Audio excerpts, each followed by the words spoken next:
Let's give our panelists a big round of applause. So this conversation is intended to be kind of a dive into the conversations in the philanthropic world around how the world of philanthropy plays a catalytic role in all the kind of inspiration and perspiration we just heard about over the last few hours, right? You have all these sectors, all these players trying to do the good work of trying to help more students learn well and finish strong on their higher education journeys. And there's a real difference that can be made with the right kind of philanthropy at the right time with the right kind of engagement. And we've got some great folks on the panel here that are going to help us unpack this conversation. I'd love to just real quickly have you go through and quickly introduce yourself, and then we're going to jump into some core questions around this. Let's start with this side. Sue McMillin. I'm the president and CEO of the Greater Texas Foundation. Okay. Good afternoon. I am Sidney Hacker. I'm a senior program officer with the Bill and Melinda Gates Foundation.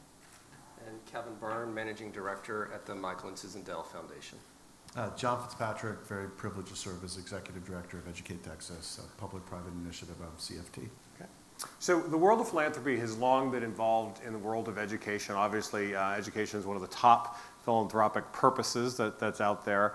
In the early days of education reform, there was a lot of work being funded by the big traditionals like the Carnegie Foundation, the Pew Charitable Trust, the Ford Foundation, and all the others.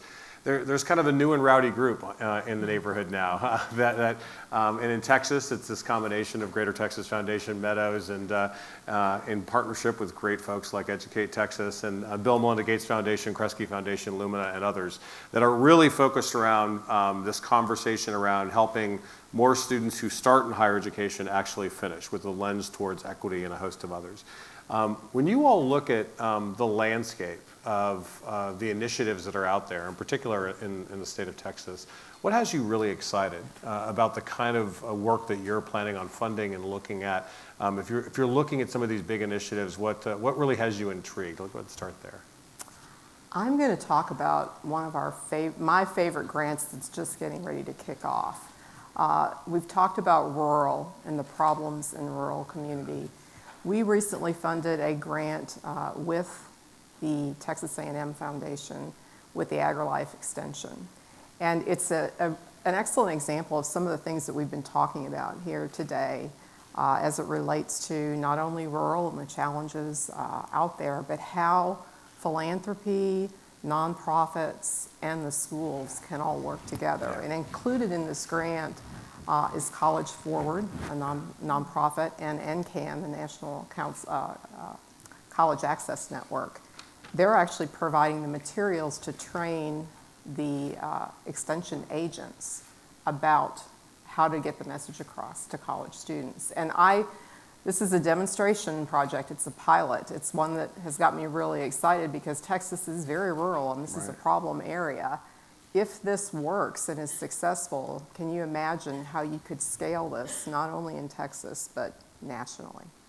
And so that's an area of change in areas where I think we really need focus right now in the rural areas. That's great. I know that Sidney, the conversation around scale is an important one for the Gates Foundation because you've invested a lot of money over the last 10 years, but especially the last 5 or 6 in post-secondary. And I know that you're really interested in particular with trying to find some of those big levers that can actually kind of drive scale on this kind of change. What has you excited?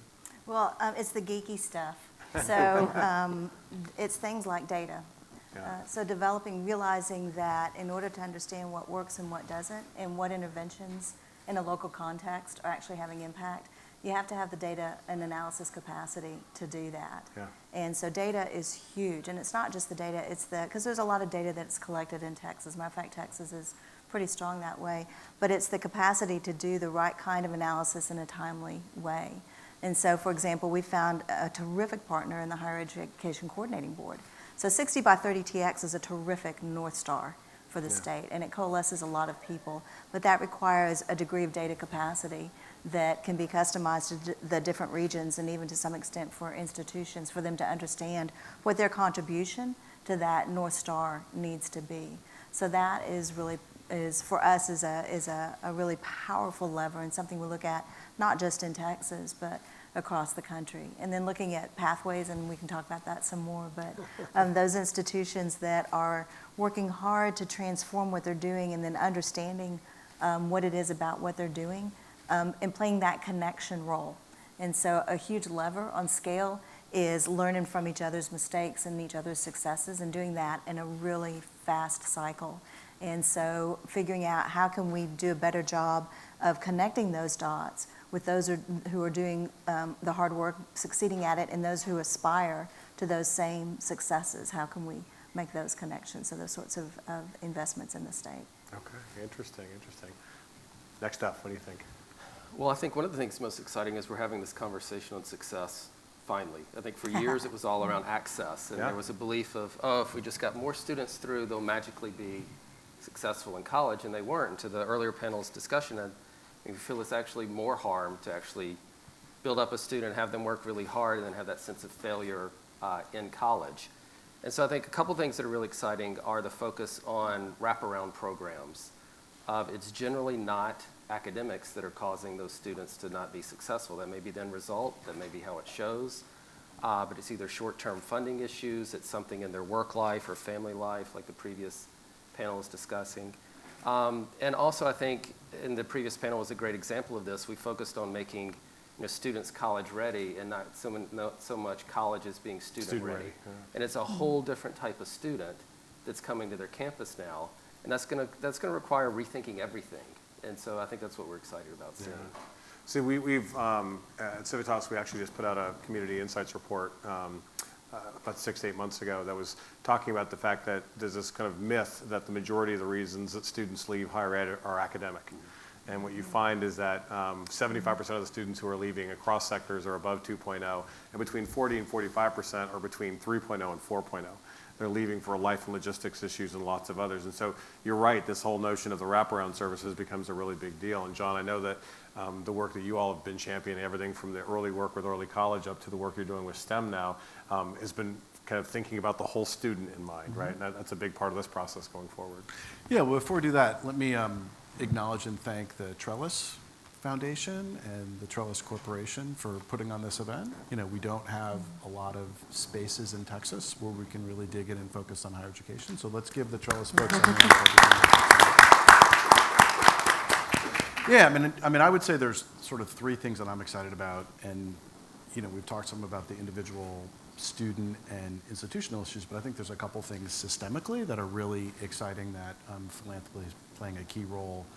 One is across the entire day, we've been talking about what's the role of nonprofits, 2 years, 4 years, private institutions, employers, and in a few communities in the States, we've seen in collective impact efforts, where there are leadership tables, where you've got all these different sectors that are coming together, that are using data, to identify both what's working and what's challenging, but working together across these multiple sectors to try to identify, what are the targets we want to hit, and virtually all of them are looking at some combination of early childhood to post-secondary to workforce. So that's one.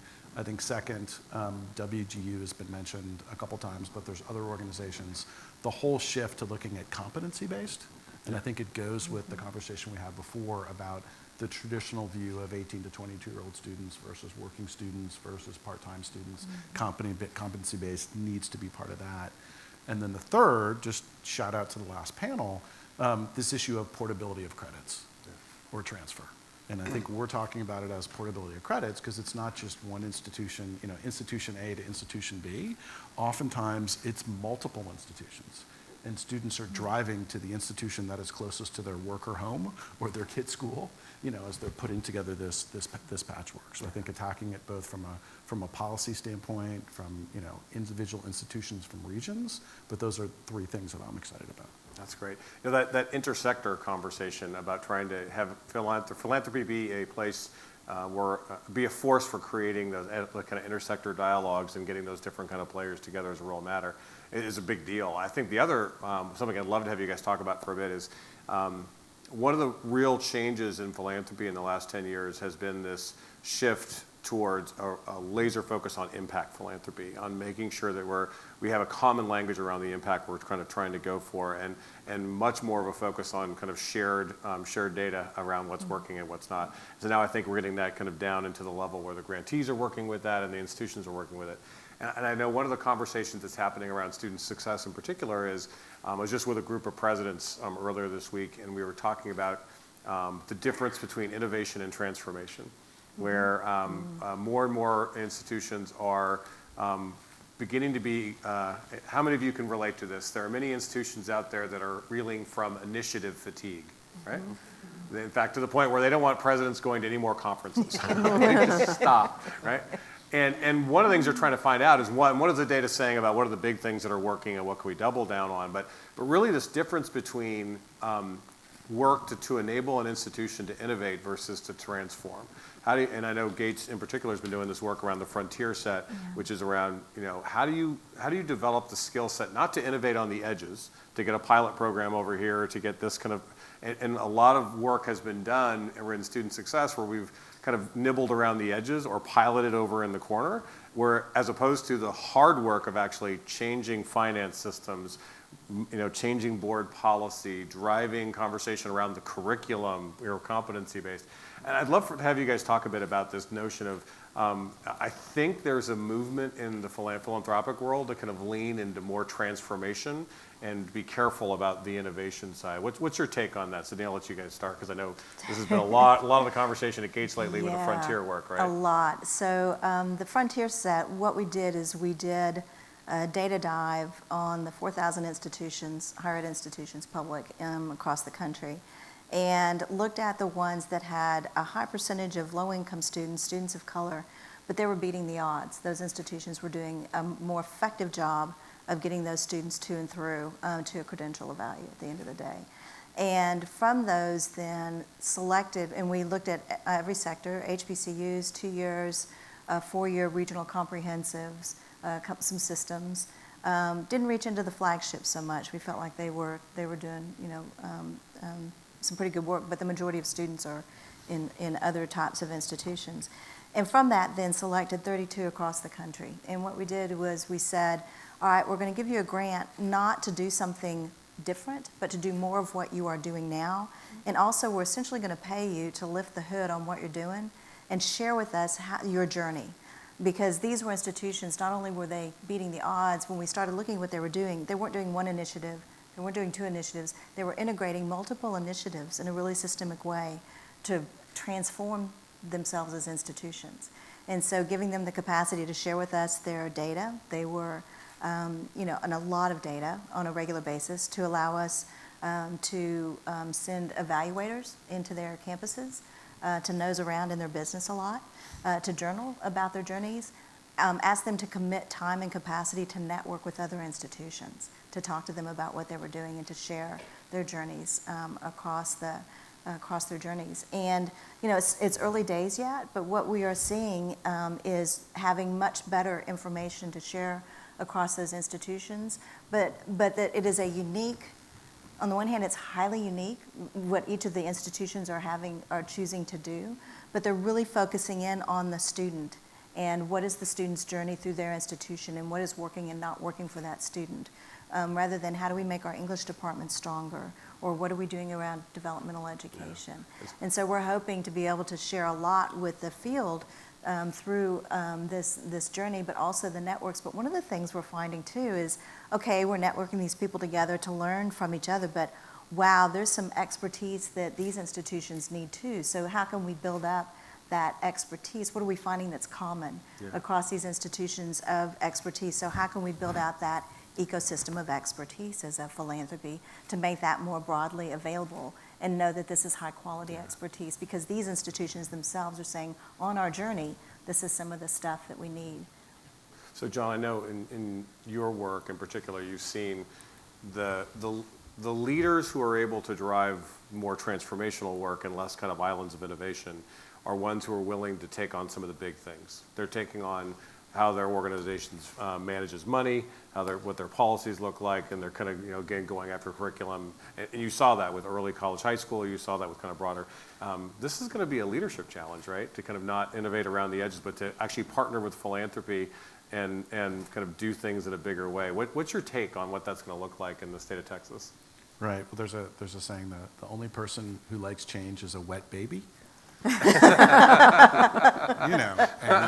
just, and change is higher ed, and higher ed is hard, and so I think it's a mix of carrots and sticks, and the sticks need to be provided by policy, whether it's, federal policy or whether it's state policy, something like performance funding, changing Pell Grants. I think what philanthropy can do is provide carrots and provide incentives, and whether it's individual institutions, Sidney talked about, that are being highlighted in the frontier set, or whether it's networks. You see this, I think, with some of the work that the Dana Center is doing, where you have math faculty working together from different institutions. I think you see this in the Rio Grande Valley, where 4 or 5 higher ed institutions got together, to work on both FAFSA and on, HB5 college prep courses. I think you're seeing this in Dallas now with the Dallas Promise, where you have all the different higher ed institutions and K-12 that are working together in scholarships. So I think philanthropy's role is primarily around the carrot, and potentially providing funding for those of us who work in policy, so you can have the right stick. But if independent presidents and provosts and chancellors aren't willing to step up and look at their data and make that courageous step. Yeah. I mean, I would call out Dr. Rhodes, as one who's been at the vanguard of that. Unbelievably, he has not gotten a shout out today for all he's done at 2 different institutions.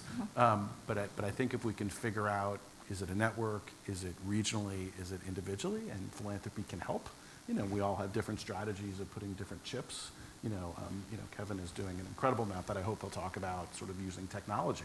So it's not just carrot and sticks, but it's actually accelerators by doing stuff smarter.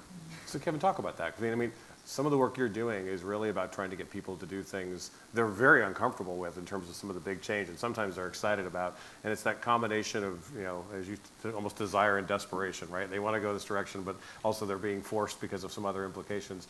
What's your sense of what's going to kind of drive some of that bigger action as opposed to the around the edges innovation work? Well, I think to John's point, also, I think it's doing it with the people and not to the people. Yeah. I think philanthropy has that reputation sometimes. If you come in with a big pile of cash, all of a sudden your priorities are their priorities, and you try not to do that and be like, okay, what's important on your campus? Where are those islands of innovation that you can leverage and have some of your internal leaders take that on?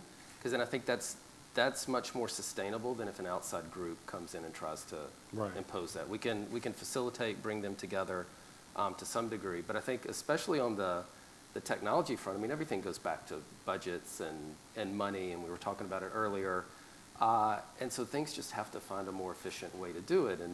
And one of the things early on in Dell Scholars back in 2004, when we created it, first thing we did was build a technology system to track kids at scale. Because we only started with 90 kids. Right. Now we've got 4,000.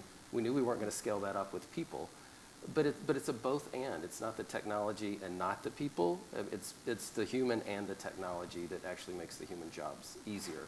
And so I think taking some of that fear out, and to Sidney's point of using the data to inform and kind of enlighten, and not so much of a hammer of, look how awful this is, look how bad you're doing here.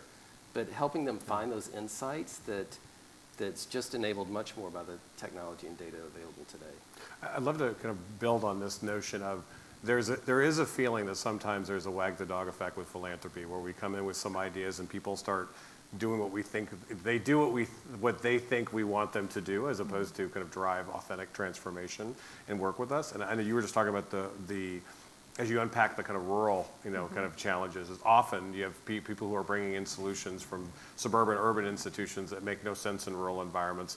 And so trying to find trying to help send the message that philanthropy understands local context and is willing to kind of actually work with you to make sure that you can drive something sustainable and longer term.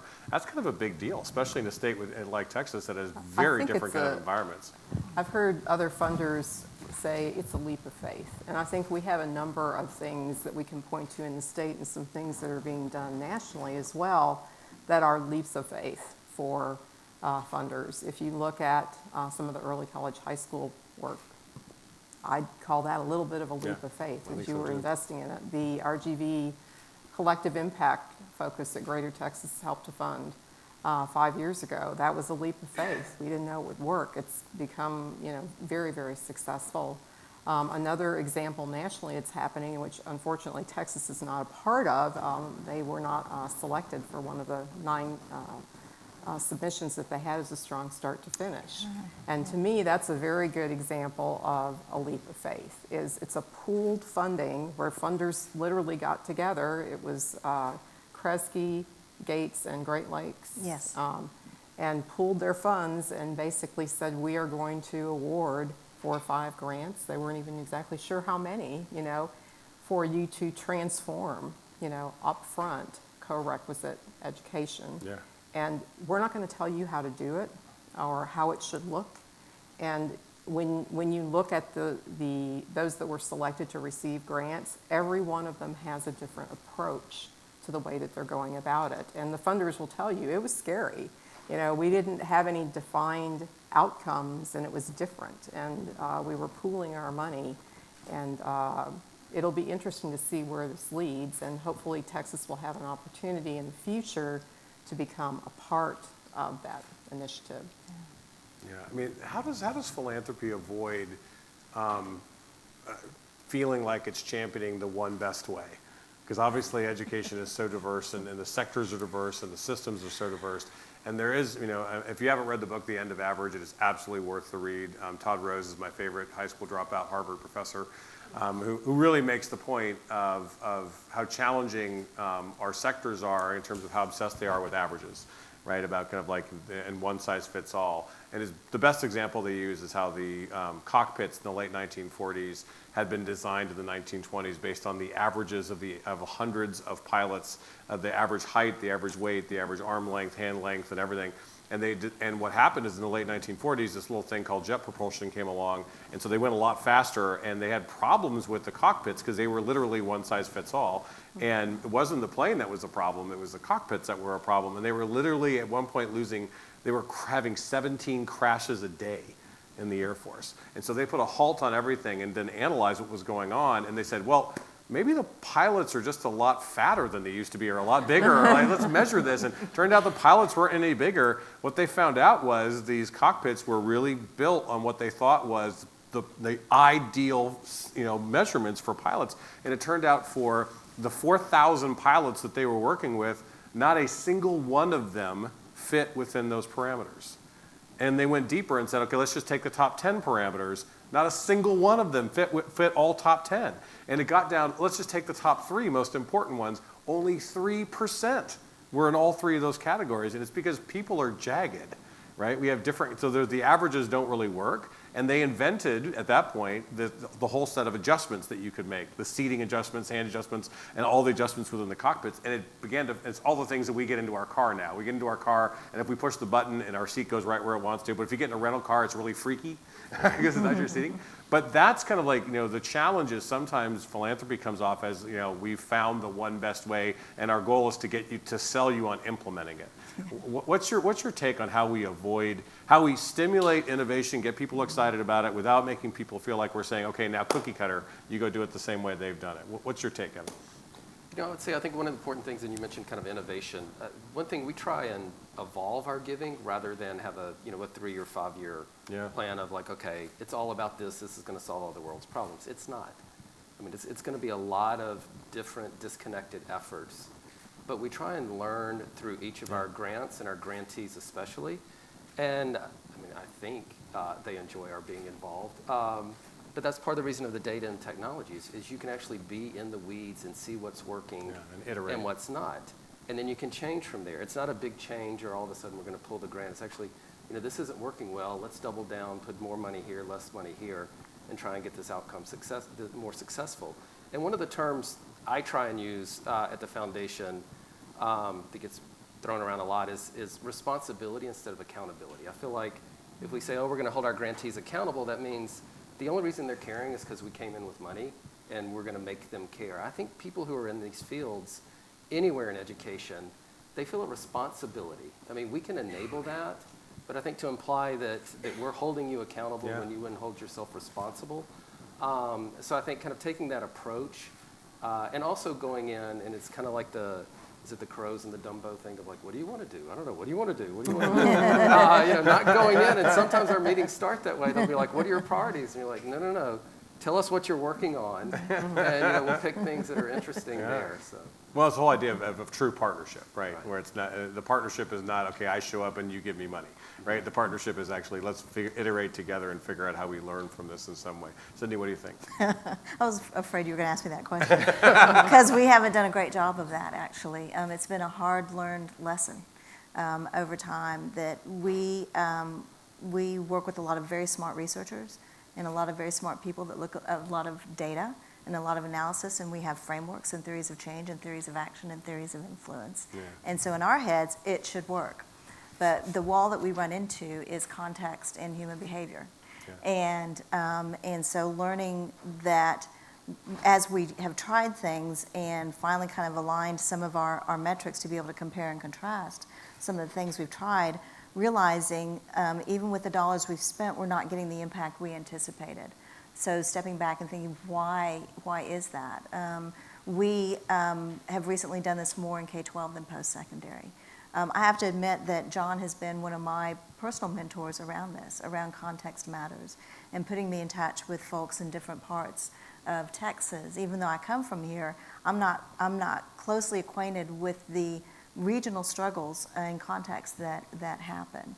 And so understanding the significance of context and being able to translate that back to folks in Seattle and actually bringing them to Texas to meet the people who are trying to solve these problems, to understand and have a conversation that's something other than a grant, literally having a learning trip and having those really candid conversations of, what have you struggled with? What has worked for you? Where have we gotten in the way as a foundation of what you're trying to achieve? And from that, we are developing a much more nuanced understanding of how we need to shift our approach and the way that we approach investments, but also partnerships. And I have to say, one of the most golden moments, about the crows, about what do you want to do, is when a partner will speak truth to you.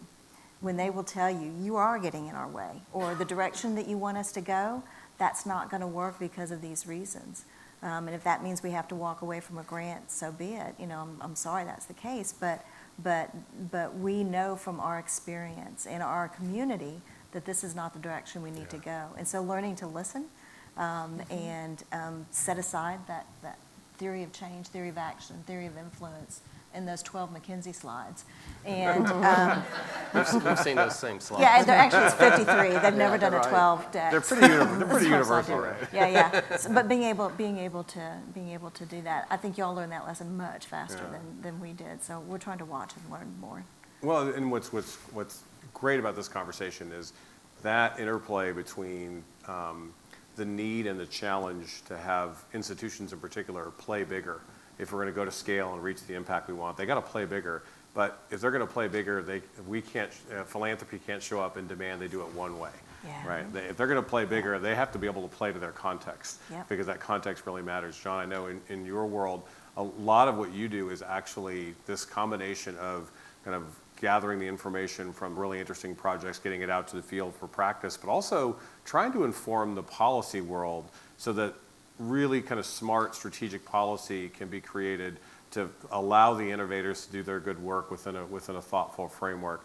That's going to be pretty important. Especially if we're going to start seeing more institutions being willing to play bigger, they need the policy grace and space to be able to make this work. Talk a little bit about what you think is going to be the priority for philanthropy and kind of engaging that kind of part of the conversation. Well, I would be remiss in not introducing my colleague Melissa Henderson, who leads our policy work.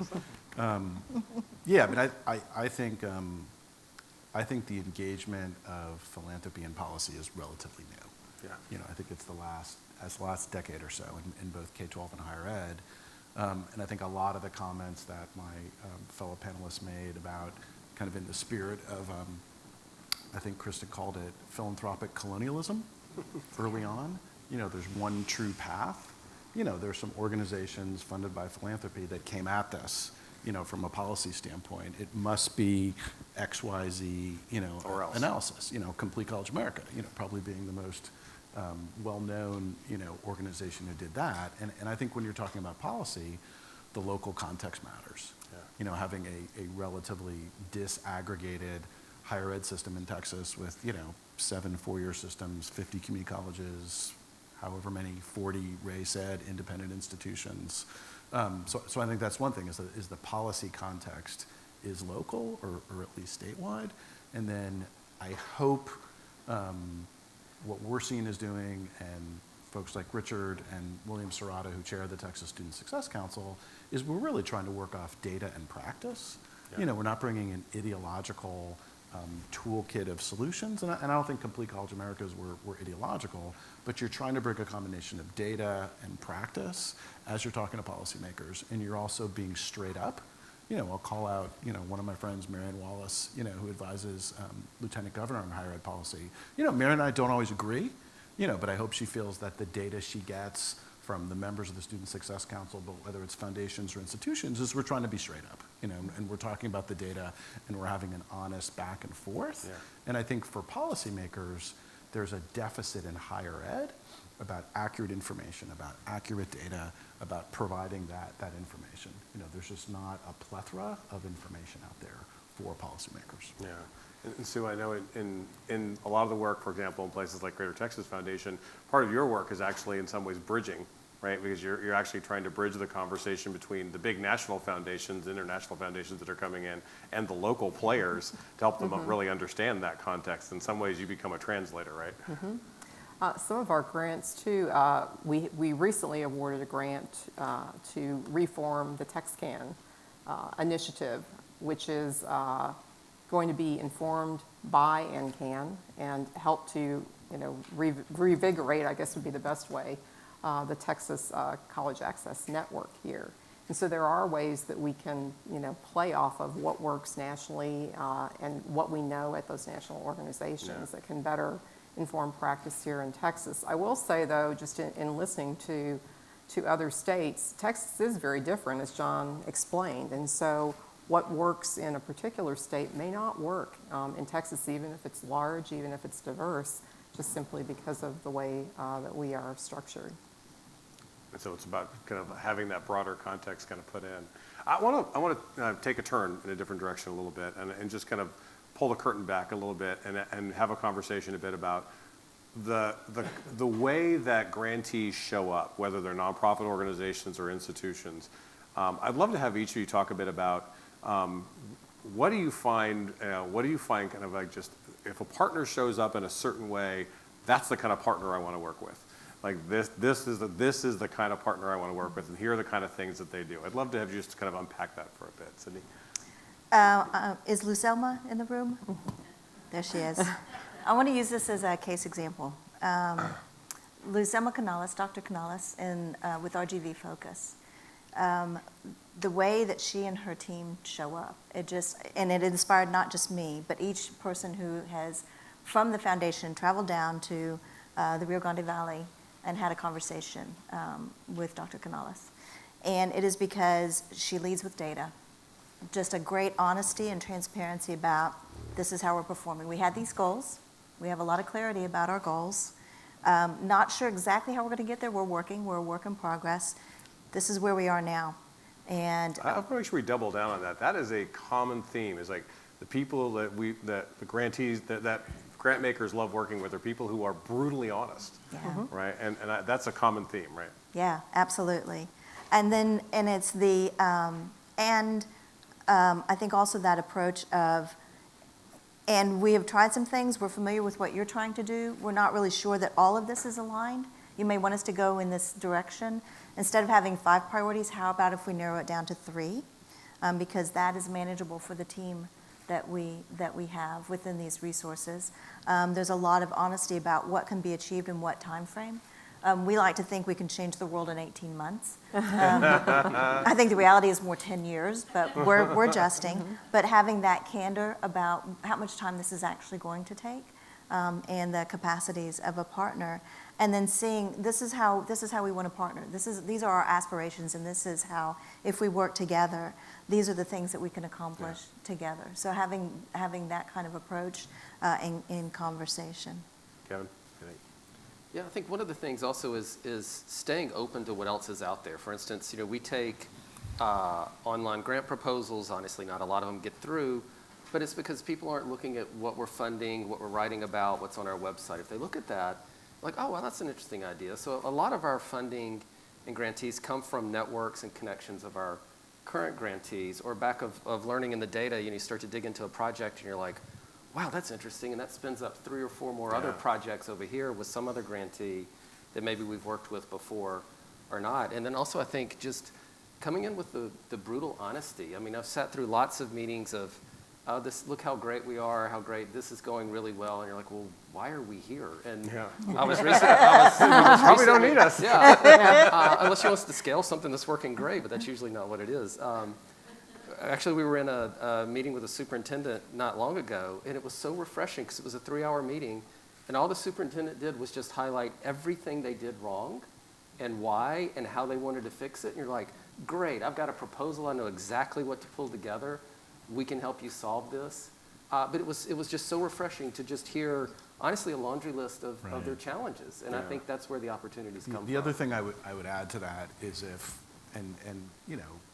it's hard to be selfless, right? Like, you've always got to look out for your own self-interest and your organization's self-interest. But sometimes you find people who are. And I want to call out, in the spirit of Sidney, President William Serrata from El Paso. Yeah. Because 3 or 4 years ago, we were working on a grant. It would have been $750,000. It's something that El Paso Community College could have done well. But William's like, you know what? I think there's another higher ed institution in our region, who is a better fit, and we will still be a partner, and we want to be part of it, but I think this other group should be the lead. And that just rarely happens, because he was thinking not just about his own institution, but what is the right thing for the region, what is the right thing for sort of the P16 universe, and that's just remarkable leadership. And when someone does that, you're like, oh my God, like the next 6 things, you're gonna want to go to them to figure out what to do in that region. And they develop trust in that. So, any thoughts on this one? I think that you've hit on a lot of different things. For me, transparency is a must. No with a grantee, and I think we have tried to focus on funding areas without being particularly specific. And so we have a particular interest in transition from post-secondary to some sort of higher education, as well as transition from community college into a 4-year. And so those are 2, rural and math are our other primary funding areas, but we've really focused on that transition piece. And we've seen some very interesting things as a result of that, and that can encompass things such as early college, high school, dual credit, AP, some really interesting tool sets that are being built, like UT Austin, Map My Future, Map My Path, Map My Path. Some very interesting things that people are doing to try and make the transition easier. The Texas Success Council, and you may have been there for this, Melissa had a wonderful exercise which we all failed miserably. And the exercise was, you're a student, here's your profile, you're transferring from a community college to a 4-year, here's your program of study, here's the courses you've taken. Now you got 30 minutes, figure out which of these classes transfer.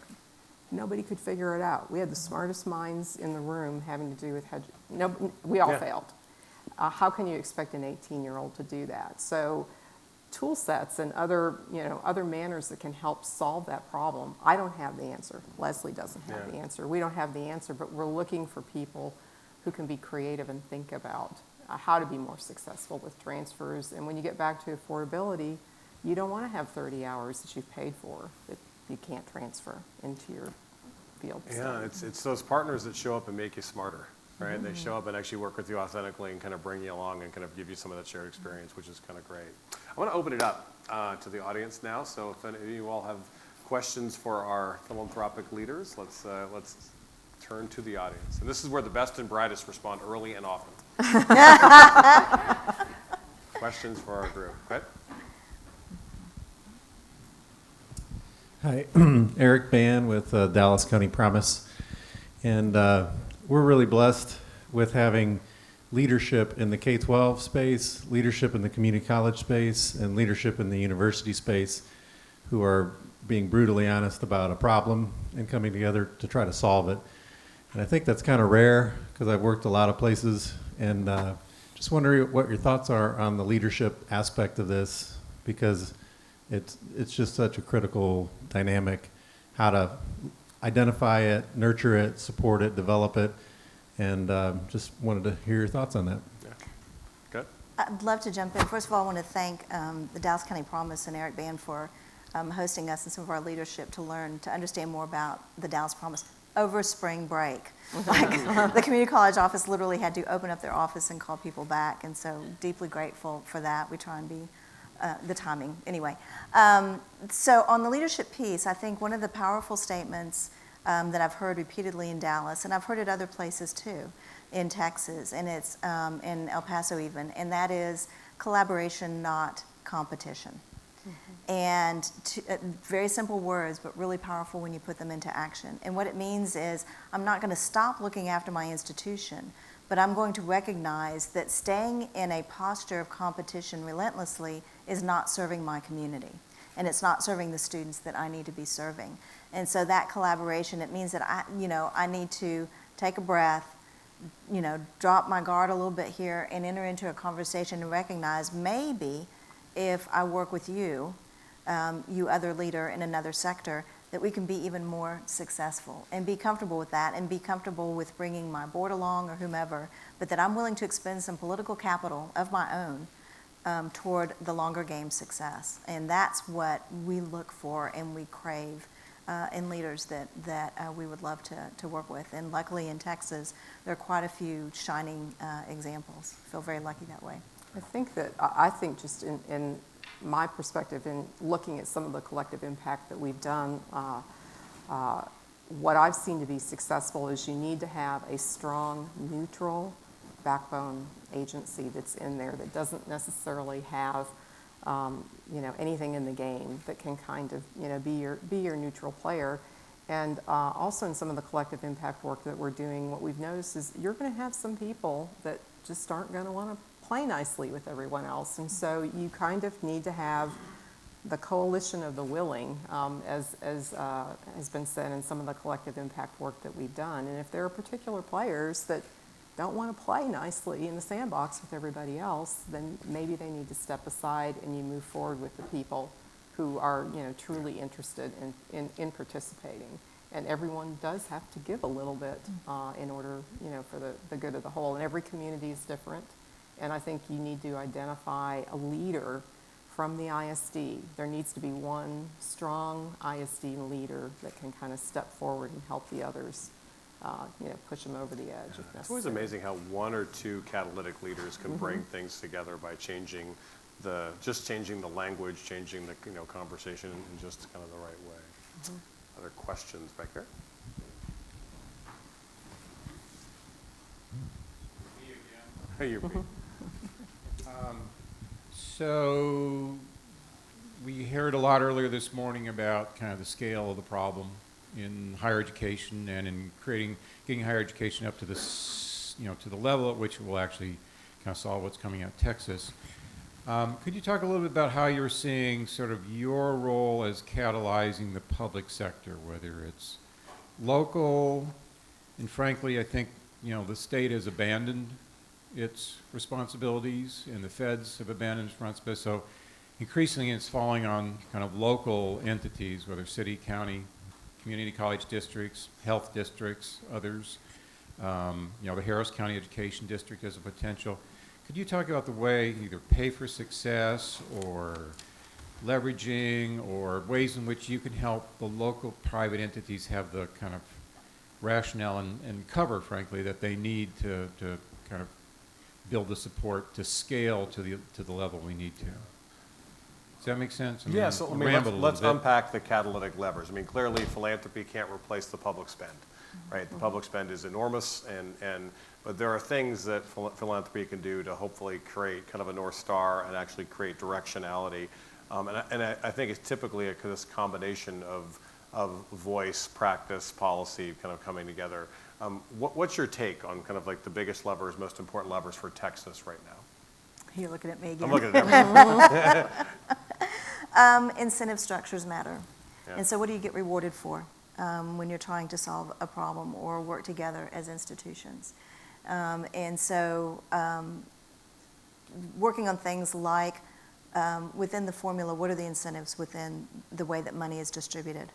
What are the incentives within the current accountability structures that exist?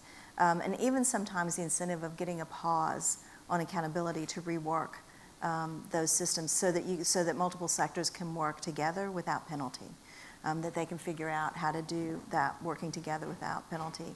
Sometimes the catalyst is simply the capacity to work together.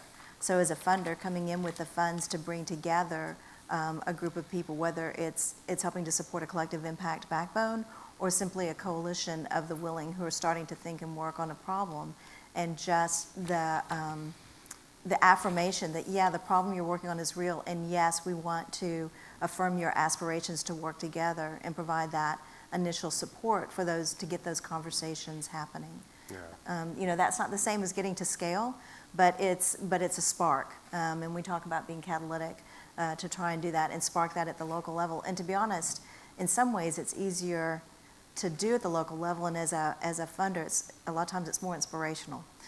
Because the impact is immediate and real, and you're dealing with people who every single day are having contact with those students whose problems you're trying to solve. I think I could jump in from the other perspective, because we actually still shy away from policy or anything on the political agenda.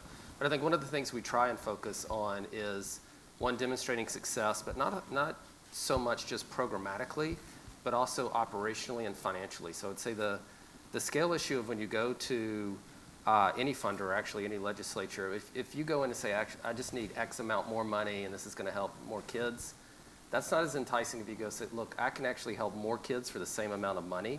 So I think fixing some of those operational or scale issues early on can really grab attention much more quickly. We've had some grantees in the past, not in Texas, that we started looking at their model, and it was just getting more and more expensive. Other funders were coming in and scaling them, and it just got super expensive. And it caught them a few years later, but we tried to call attention, and they weren't interested in fixing it. They've since fixed it. But I think those scale issues of, again, going back to money is finite. If you can go in and have a bigger impact for the same amount of money, is an important thing to look at. Yeah, that's right. And I would just say, in terms of, I think public-private partnership, Steve, I think you're right, that I think the locus of control has probably shifted to more local, and that's the reality, but I think there still are some encouraging things at the state level. A group of foundations came together now 8 years ago and helped fund the first Higher Ed Almanac, which was really the first time that the public sector, the coordinating board put out graduation and completion rates. I would talk to, Risa talked earlier about the Harvey Help Fund, a relatively finite problem, but it's hard to get dollars, to students and institutions really quickly. Group came together really quickly. And then I think some of the work, we heard from the tri-agency panel earlier, when you're looking at this question of pathways, which is sort of a ubiquitous, phrase, but roughly grades 6 to 16, I think philanthropy is playing a role within community college sector, within guided pathways. Yeah. I think there's an opportunity for businesses to get involved in things like P-Tech academies and innovative academies. So I think when you're talking about different initiatives, hopefully we've got a culture and an opportunity in Texas, whether it's statewide or whether it's regional, we'll be able to put together public-private partnerships. And I think the big reflection I've learned is you've got to build towards that sustainability with public dollars.